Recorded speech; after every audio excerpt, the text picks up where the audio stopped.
Hello students, class 12 subject account. So students, हम जो objective series देख रहे थे उसमें हम टर्न करते हैं select the most appropriate alternatives from the following and rewrite the sentences. So from the chapter 1 introduction to partnership and partnership final accounts. से स्टूडेंट्स, यहाँ पे आपको जो क्वेश्चन आता है तो उसमें आपको जो ऑप्शंस दिए हुए रहते हैं दैट इज अल्टरनेटिव्स, उसमें से आपको most appropriate most correct option select करना है और आपको वो स्टेटमेंट जो है पूरा आपको वापस री राइट करना रहता है। तो हम चैप्टर 1 के स्टेटमेंट्स देखते हैं। First one, when there is a no partnership agreements between partners. जो पार्टनर्स के बीच में एग्रीमेंट होता है उसे बोलते हैं partnership deed. So when there is a no agreement, जब एग्रीमेंट नहीं होता है, सो प्रॉफिट का डिवीजन कैसे होगा? The division of profits take place in dash ratio. So यहाँ पे ऑप्शन दिए हुए equal ratio, capital ratio, initial contribution ratio और experience and tenure of partners. तो आपको यहाँ पे दिखेगा आंसर में देखो आपको इस तरह से स्टेटमेंट पूरा लिखना है with the correct alternative. So when there is a no partnership agreement between partners, the division of profit takes place in equal ratio। Alternative आपको जो करेक्ट अल्टरनेटिव वो इस तरह से आपको स्टेटमेंट में लिखना है। आप स्क्रीन पे देखिए, वहाँ पे जो सर्कल किया हुआ है इक्वल वर्ड, ओके। तो जो करेक्ट अल्टरनेटिव वो आपको लिखना है और स्टेटमेंट री राइट करना है। सो जब पार्टनरशिप एग्रीमेंट नहीं रहती है, सो प्रॉफिट का डिविजन कैसे होता है? In equal ratio. Second one,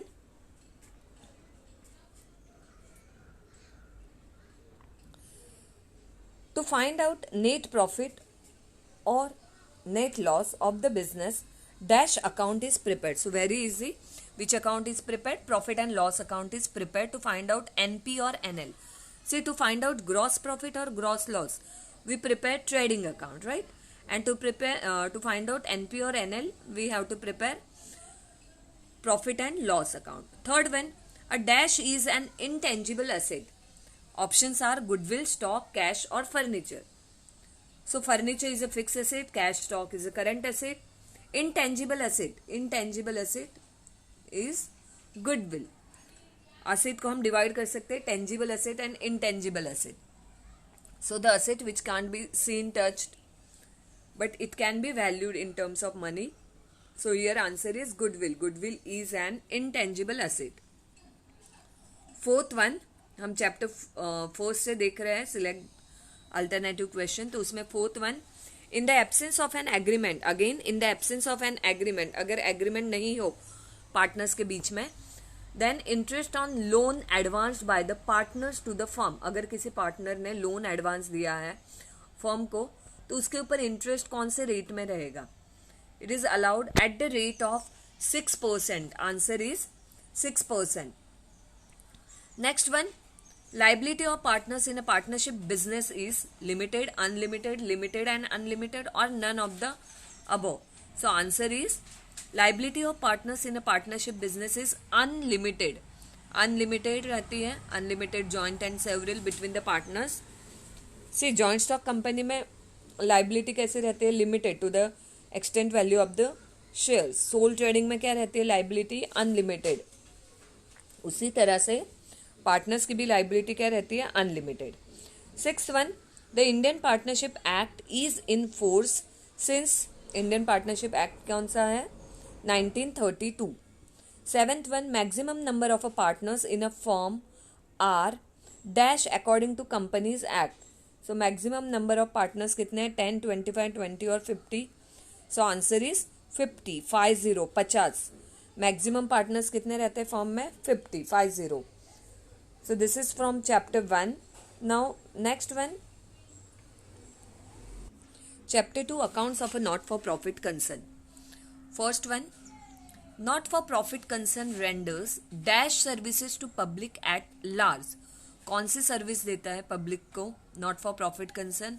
weather commercial, individual, group और social. So answer is social. से आपको फर्स्ट चैप्टर के जो ऑब्जेक्टिव इसके क्वेश्चन थे उसमें मैंने आपको दिखाया कि स्टेटमेंट कैसे री राइट करना है। यहाँ पे मैं आंसर को जस्ट हाईलाइट कर रही हूँ तो आपको स्टेटमेंट पूरा का पूरा लिखना है. Remember this one. So not for profit concern render social service to public at large. Second one, donation for scholarship fund. Donation for scholarship fund is dash receipt. So answer is capital receipt. Of course यहाँ पे जो options दिए हैं common sense है. Capital expenditure, revenue expenditure तो रहेगा नहीं. सो जो डोनेशन मिला है नॉट फॉर प्रॉफिट कंसर्न को, तो वो कैपिटल रिसिप्ट है या रेवेन्यू रिसिप्ट है. तो रेवेन्यू रिसिप्ट कैसी रहती है? रिकरिंग रिसिप्ट रहती है, जो बार बार मिलती है. But donation is not recurring receipt. So answer will B capital receipt. Donation for scholarship fund is capital receipt. Third one, income and expenditure account is dash account. So it is nominal account. Nominal account का rule ही है debit the expenses credit and loss. Credit the income and gain. Nominal account is a account of expenses, income. So income and expenditure account is a nominal account. Fourth one, outstanding subscription at the end of the accounting year represents dash. Outstanding subscription, subscription या income रहती है not for profit concern के लिए. तो जो outstanding है यानी अभी तक मिला नहीं है, income जो receivable है, तो वो क्या रहता है? It is an asset. Outstanding subscription at the end of the accounting year represent an asset. See student, watch the video very carefully. मैं आपको हाईलाइट भी कर रही हूँ आंसर को, तो आप वीडियो प्रॉपरली देखो, कान खुले रख के सुनो, तो आपको वो कंसेप्ट भी क्लियर होती जाएगी. और objective type of questions very important. 20 marks in 80 marks paper plus 20 marks in ABT exam. Next one,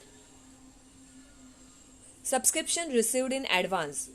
fourth के उल्टा आ गया है ये. सब्सक्रिप्शन जो एडवांस में मिला है during the year accounting year is an income and expenditure and asset और लाइबिलिटी. तो कोई भी इनकम अगर एडवांस में मिली है तो वो क्या हो जाती है? लाइबिलिटी होती है. हम बैलेंस शीट में लाइबिलिटी साइड ही लिखते हैं. So answer is liability. Excess of income over expenditure. अगर इनकम ज़्यादा है एक्सपेंडिचर से तो वो क्या होगा? सरप्लस. अगर एक्सपेंडिचर ज़्यादा है इनकम से तो वो हो गया deficit. Next one, 7th, not for profit concern prepares dash account instead of profit and loss account to know the result. तो प्रॉफिट एंड लॉस अकाउंट के बदले में नॉट फॉर प्रॉफिट कंसर्न क्या बनाता है? Income and expenditure account. Next one, the closing balance of receipts and payment account usually represent. जो receipt and payment account में जो बैलेंस रहता है, क्लोजिंग बैलेंस, तो वो क्या रहता है? What it is? Whether it is closing stock, surplus, deficit और cash and bank balance. So answer is cash and bank balance. Of course receipt and payment account है, हम डेबिट साइड सभी रिसिप्ट लिखते हैं, क्रेडिट साइड सभी payment लिखते हैं. So and में जो क्लोजिंग बैलेंस रहता है दैट इज कैश और bank balance. 9th one, not for profit organisation is also called dash organisation. So very easy, it is service organisation. It is not profit making, it is not trading और commercial, but it is service organisation. Expenditure on purchase of building is a dash expenditure. Building purchase किया तो उससे related जो भी expenditure है तो वो क्या होता है? कैपिटल एक्सपेंडिचर में काउंट होता है. Answer is capital expenditure. Next from chapter 3, reconstitution of partnership और admission of a partner. Anuj and Ishan are the two partners sharing profit and loss in the ratio of 3:2. They decided to admit RO for 1/5 share. The new profit sharing ratio will be dash. So आपको calculate करना होगा. इसका answer आएगा 12:8:5. Second one, excess of proportionate capital. Access of proportionate capital over actual capital represent deficit capital. क्या आएगा answer?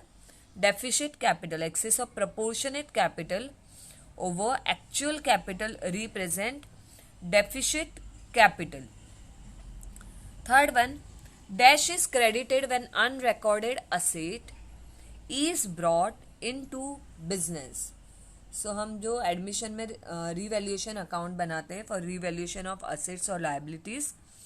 So when any unrecorded asset is brought into business, which account is credited? Revaluation account. Fourth one, when goodwill is withdrawn by partners, dash account is credited. When it is withdrawn, cash or bank account is credited. Cash or bank account is credited when goodwill is withdrawn by the partners. If asset is taken over by the partner, dash account is debited. It's like a drawing asset. अगर कोई partner ले गए तो कौन सा account debit होता है? Capital account drawing होता है, डेबिट होता है. Fourth chapter, retirement of a partner. First one, the profit और loss from revaluation on retirement of partner is shared by. Profit और loss from revaluation on retirement of a partner is shared bye.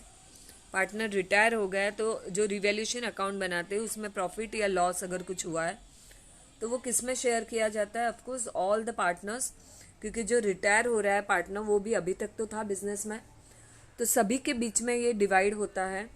सी, जो admission of a partner है उसमें हम सिर्फ old partners में divide करते हैं, ओके, शेयर करते हैं.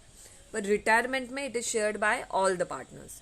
Second, decrease in the value of asset should be dash to profit and loss adjustment account, that is revaluation account. तो अगर कोई असेट की वैल्यू कम होती है तो revaluation account, profit and loss adjustment account क्या होता है? डेबिट होता है. और अगर वैल्यू बढ़ गई तो क्रेडिट होता है. Third one, the balance of the capital account of a retired partner is transferred to his dash account if it is not paid to him. So answer is it is transferred to his loan account, LOAN, loan account, not his son's account, personal or current account, but to his loan account. Next one, fourth, gain ratio is equal to dash ratio less old ratio. So answer is new ratio. Gain ratio equal to new minus old. क्योंकि अगर कोई partner retire होता है तो एक partner कम हो जाता है तो नया रेशियो बढ़ जाता है और पुराना रेशियो ये कम रहता है, तो न्यू में से ओल्ड माइनस करेंगे तो उतना वो क्या बन जाता है? Gain ratio. फायदा हो गया ओल्ड पार्टनर को. So gain ratio equal to new ratio minus old ratio. Fifth one, new ratio equal to old ratio plus gain ratio आ जाएगा. ऊपर का जो फोर्थ वन देखिए, फोर्थ में क्या दिया हुआ है? Gain ratio equal to new ratio less old ratio, बराबर. तो न्यू रेशियो क्या हो जाएगा? इस साइड चला गया लेफ्ट साइड, और गेन रेशियो तो old ratio plus gain ratio. Six one, Apte, Bhate and Chitle are sharing 1/2, 3/10 and 1/5. If Apte retire, अगर आपटे रिटायर हो गया, their new ratio will be, their क्या दिया है? Their new ratio will be, answer is 3:2. Apte चला गया, फिर दोनों का रेशियो क्या हो गया? 3/10, 1/5. तो डिनोमिनेटर को 10 कर दो, ऊपर 2 से मल्टीप्लाई करो, 3/10 एंड 2/10, यानी आंसर क्या आ जाएगा? 3:2. Sixth chapter, death of a partner. Benefit ratio. Benefit ratio is the ratio in which options दिए हुए, the old partner gain on admission of a new partner. नया पार्टनर एडमिट होगा तो old partner को तो कुछ गेन होने नहीं वाला है, तो ये तो ऑप्शन नहीं. The goodwill of a new partner on admission is credited to old partners. The continuing partners benefits on retirement or death of a partner. D, all partners are benefited. So benefit ratio, benefit यानी क्या? कुछ तो भी फायदा हुआ. तो जो अगर कोई पार्टनर रिटायर हो गया यानी कम हो गया फर्म में से, या किसी पार्टनर की डेथ हो गई तो भी कम हो गया फर्म से, तो जो कंटिन्यू जो बचे हुए पार्टनर है उनको क्या होता है? फायदा, बेनिफिट होगा, उनका रेशियो बढ़ जाएगा. So option will be C. Benefit ratio is the ratio in which continuing partner benefit on retirement or death of a partner. Second one, the ratio by which existing partners are benefited. Same, existing partner जो है उनको benefit होता है, उसे क्या बोलते हैं? Gain ratio. Third one, profit and loss suspense account is shown in the new balance sheet on which side? So on asset side. Answer है डेबिट क्रेडिट तो आएगा नहीं, बैलेंस शीट में डेबिट क्रेडिट रहता ही नहीं है, तो असेट या लाइबिलिटी, तो profit and loss suspense account कौन से साइड दिखाया जाता है? On asset side. Fourth one, death is compulsorily dissolution, admission, retirement और वाइंडिंग अप. सो डेथ, अगर कोई पार्टनर की डेथ हो गई तो इसका कंपल्सरी रिटायरमेंट, वो पार्टनरशिप फॉर्म से चला गया अभी compulsorily. So death is a compulsory retirement. Fifth one, the balance on the capital of a partners on his death is transferred to. जो भी पार्टनर की डेथ हो गई है तो उसके जो पार्टनर्स कैपिटल अकाउंट में, उसके अकाउंट में जो बैलेंस रहता है वो कहाँ पे ट्रांसफर किया जाता है? So it is transfer to legal heirs, उसका जो भी वारिसदार है, लीगल हेयर्स लोन और executors loan account. Chapter 6, dissolution of a partnership firm. First one, in case of a dissolution, assets and liabilities are transferred to dash account. So dissolution में हम assets और liability सबसे पहले कौन से account में transfer करते हैं? रियलाइजेशन अकाउंट में. फिर वहाँ से सेल किए जाते हैं assets और liabilities पेड की जाती है. So answer is realization account. Second, dissolution expenses are credited to, they are credited to cash और बैंक अकाउंट, उसमें से दिए जाते हैं. सो कैश अकाउंट क्या होता है? क्रेडिट होता है. Deficiency of insolvent partner will be suffered bye solvent partners in their dash ratio. So it is in their profit sharing ratio. Fourth one, if any asset is taken over by partner, कोई partner अगर asset ले गया from the firm, his capital account will be dash. तो of course वो क्या होगा? It will be debited. If any asset is taken over by partner from the firm, his capital account will be debited.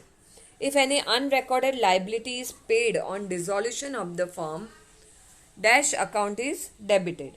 See, recorded liability दो या unrecorded liability दो, dissolution में कौन सा अकाउंट डेबिट किया जाता है? Realisation account. So answer is realisation account. 6.1, partnership is completely dissolve when the partners of the firm became, of course solvent हो गए नहीं, they became insolvent हो गई, उनकी लाइबिलिटी ज़्यादा है एसेट से, तो पार्टनरशिप कंप्लीटली क्या हो जाती है? डिसॉल्व हो जाती है. 7.1, assets and liabilities are transferred to realization account at their market value, purchase value, sale value या बुक वैल्यू. तो हम रियलाइजेशन अकाउंट में असेट लाइबिलिटीज जो ट्रांसफर करते हैं वो उनके बुक वैल्यू में रहता है.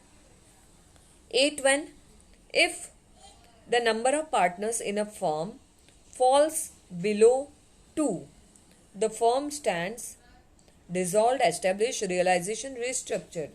तो आंसर विल बी dissolved. अगर 2 से कम हो गए पार्टनर तो पार्टनरशिप फॉर्म तो बंद ही हो जाएगी ना. पार्टनर कम से कम 2 तो चाहिए, तो 2 से भी नीचे गए तो पार्टनरशिप फॉर्म क्या हो जाएगी? डिसॉल्व हो जाएगी, बंद हो जाएगी. Realisation account is dash on realisation of asset. जब असेट रियलाइज होती है तो रियलाइजेशन अकाउंट ये किया जाता है? क्रेडिट किया जाता है. और कैश अकाउंट क्या होता है? डेबिट होता है. So answer is realisation account is credited on realisation of assets. 10th one, all activities of partnership firm ceases on dash of the firm. Partnership firm की सभी एक्टिविटी क्या हो जाती है? फर्म के बंद हो जाती है. कब होती है? तो on dissolution of the firm. 7th one, bills of exchange. First one, the person on whom a bill is drawn is called a, जिसके ऊपर बिल ड्रॉ किया जाता है उसे क्या बोलते हैं? Is called as a drawee, DRAWEE. Before acceptance the bill is called as a, it is called as a draft. When the due date of a bill drawn falls due on a public holiday, किसी public holiday पे bill की due date आ गई, then the payment कब करनी चाहिए? Payment must be made on the same day, next day, any day या preceding day. So answer is preceding day. Answer will be preceding day, पहले के दिन पे. The due date of the bill for 2 months on 23rd November will be. So answer will be 25th January 2020. 2 महीने का है तो 23 नवंबर से 23 दिसंबर 23 जनवरी. उसके में 3 ग्रेस डे डाल दिए तो 24, 25, 26, 26 जनवरी आ गया. 26 जनवरी को पब्लिक हॉलीडे रहता है तो प्रीसीडिंग डे लेना है. तो आंसर क्या आएगा? 25th जनवरी. Next, noting charges. Noting charges कौन बॉन्ड करेगा? Public, notary public. वो तो करेगी नहीं, वही तो ले रही है नोटिंग चार्जेस. ड्रॉर भी नहीं करेगा, वो क्यों करेगा? उसे किसके पास से पैसे मिलने वाले हैं? किसने बिल, किसकी वजह से बिल डिसऑनर हुआ है? तो ड्रॉई की वजह से. तो आंसर क्या आएगा? Drawee. Noting charges are borne by drawee. Next one, 6th, there are dash parties to bills of exchange. Bills of exchange में कितनी पार्टी रहती है? Draw, drawee, payee. So answer is 3 parties. When a bill drawn for 2 months after date on 3rd January 2020, its due date will be. So it's simple. 3rd January से 3rd Feb, 3rd Feb से 3rd March. उसमें 3 दिन grace के आ गए. So 4, 5, 6. So answer is 6th March 2020. Notary public is a dash, drawer, payee and dorsey. तो notary public ये कौन है? Government officer. Answer is government officer. 9th one, when acceptor or drawee does not pay the amount of bill to the holder on the due date, it is known as dash the bill. अगर ड्रॉई ने bill accept किया पर अगर उसने वो पैसा दिया नहीं ड्यू डेट पे, तो उसे क्या बोलेंगे? रिटर्निंग बिल नहीं, डिस्काउंट करना नहीं, ऑनरिंग नहीं. तो आंसर क्या आएगा? डिसऑनरिंग. अगर उसने नहीं दिया ड्यू डेट पे पैसा तो उसे क्या बोलेंगे? बिल क्या हो गया? डिसऑनर हो गया. 10th one, the person who accepts the bill treats the bill as bills payable. जो भी बिल एक्सेप्ट करता है डेप्टर, तो वो उसके लिए बिल क्या बनता है? उसके लिए बिल होता है bills payable. 8th chapter, company accounts, issue of shares. First one, the balance of share forfeiture account is transferred to dash account after reissue of these shares. जब शेयर फोरफिट किए जाते हैं, शेयर फोरफिचर अकाउंट बनता है, तो उसमें अगर balance बचाए तो यानी शेयर री इश्यू करने के बाद भी अगर उसमें बैलेंस बचे तो वो कहाँ पे ट्रांसफ़र किया जाता है? वो ट्रांसफ़र किया जाता है कैपिटल रिजर्व अकाउंट में. So the balance of share forfeiture account is transfer to capital reserve account after reissue of this shares. Second one, premium received on a issue of shares is shown to. Premium received on issue of shares is shown to. जो भी अगर share issue करते हैं उसमें अगर premium मिला हो तो वो कहाँ पे ट्रांसफर किया जाता है? On the liability side, asset side, profit and loss account of a debit side, profit and loss account of a credit side. So answer will be liability side of a balance sheet. You can see on screen first option. Premium received on a issue of shares is shown to liability side of a balance sheet. Third one, shareholder gets dash on shares. Very easy. shareholder को क्या मिलता है share के ऊपर? dividend. Shareholders get dividend on shares. Fourth one, the document inviting to subscribe the shares of a company is, जो यानी company issue करती है पब्लिक के लिए, it's like a advertisement for its shares to subscribe shares. तो जो company, it's like invitation offering shares कि हाँ हमारे शेयर्स, हमारे कंपनी का ये पोर्टफोलियो, तो उसमें सब इंफॉर्मेशन रहती है, उससे अट्रैक्ट होके और उसमें सब शेयर के रेट है, वो सब इंफॉर्मेशन रहता है. तो जो डॉक्यूमेंट कंपनी इश्यू करती है to subscribe the shares of a company, उसे क्या बोलते हैं? Prospectus. PROSPECTUS, prospectus. Fifth one, as per SEBI guidelines, minimum amount payable on share application should be dash of nominal value of shares. So it's not necessary that company ask for the full amount, full value of the shares. तो company जो share की value टुकड़ों टुकड़ों में भी मांग सकती है, जैसे एप्लीकेशन में, अलॉटमेंट में, then first clause, second call, final call. तो सेबी ने क्या बताया कि जो कम से कम मिनिमम अमाउंट शेयर एप्लीकेशन में लेनी है नॉमिनल वैल्यू की, तो वो कितनी होनी चाहिए? तो it should be 5% of nominal value of shares. When shares are forfeited, share forfeit हो गए, कैंसिल हो गए, तो शेयर कैपिटल अकाउंट ये क्या किया जाता है? It is debited. Okay, see capital का बैलेंस हमेशा क्रेडिट रहता है. तो जब शेयर फोरफिट किए जाते हैं, कैंसिल किए जाते हैं, तो शेयर कैपिटल अकाउंट क्या होता है? डेबिट होता है. 7th one, the liability of share holder in a joint stock company is, जो शेयर होल्डर की लाइबिलिटी है जॉइंट स्टॉक कंपनी में, ये क्या रहती है? लिमिटेड रहती है. उनकी जो वैल्यू रहती है शेयर की, उतनी वैल्यू रहती है. सो लाइबिलिटी क्या रहती है? Limited.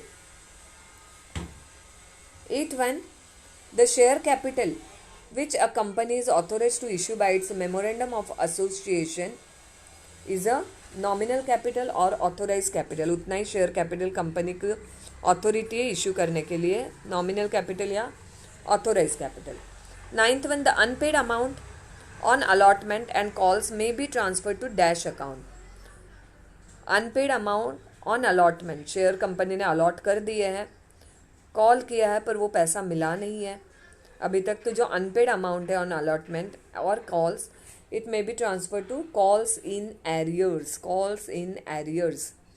10th one, there must be a provision in dash for forfeiture of shares. Company जो शेयर फोरफिट करती है पर उसके लिए प्रोविज़न होना चाहिए. तो वो किस में होना चाहिए provision? In its articles of association, in its articles of association. Now second last chapter से स्टूडेंट, इस वीडियो में आपके सभी चैप्टर के या ये वाला objective type of question complete हो जाएगा. सेकेंड लास्ट चैप्टर है एनालिसिस ऑफ फाइनेंशियल स्टेटमेंट्स. उसमें first one, gross profit ratio indicates the relationship of a gross profit to the net sales. Answer will be net sales. So इसमें आपको जो ये 9th chapter में जितने भी फॉर्मूले दिए हुए हैं वो आपको एक बार रीड कर लेने हैं. सो ग्रॉस प्रॉफिट रेशियो है, it is equal to gross profit to net sales. So it is a relationship between gross profit to net sales. Second one, current ratio is equal to dash upon current liability. So answer is current asset upon current liability. It is also known as liquid ratio. So current ratio equal to current asset upon current liability. Next one, liquid asset. Liquid asset किसे बोलते हैं? So current asset minus stock, current asset minus stock is a liquid asset. Fourth one, cost of goods sold. Cost of goods sold is equal to sales minus gross profit. Sales minus gross profit equal to cost of goods sold, that is COGS. Fifth one, net profit ratio is equal to operating ratio. Net profit ratio का दूसरा नाम है operating ratio. Common size statement requires, whether it require current ratio, cash flow, journal entry or common base. So common size statement requires common base. Bills payable is very easy, वो क्या है? current liability. Bills payable is a current liabilities and bills receivable is a current asset. Generally current ratio should be 2:1. Generally current ratio कितना होना चाहिए? 2:1. 9th one, from financial statement analysis, the creditors are specially interested to know. जो भी financial statement है तो उसमें से creditors को क्या, यानी इंटरेस्ट क्या है, क्या जानने में इंटरेस्ट है कि कंपनी का प्रॉफिट कितना है या सेल कितना है, शेयर कैपिटल कितना है? No. So they are more interested to know the liquidity. From financial statement analysis, the creditors are especially interested to know the liquidity. And the last chapter, 10th chapter, first one, the primary document for recording all financial transactions in the tally. Tally में जो financial transactions record करने हैं तो उसके लिए जो primary document जो required है वो क्या है? Voucher. VOUCHER. Primary document is voucher. Second, dash displays the balance day wise of a selected voucher type. Dash displays the balance day wise of a selected voucher type. तो day wise है तो answer क्या आएगा? Day book. Fixed deposit account comes under, fixed deposit account is investment group. Fixed deposit account ये ना ही current asset, current liability, bank. इसका answer क्या आएगा? It comes under investment group. So thank you students. See, इस video में हमने पूरे 10 चैप्टर्स के स्टेटमेंट्स कंप्लीट कर लिए. Thank you.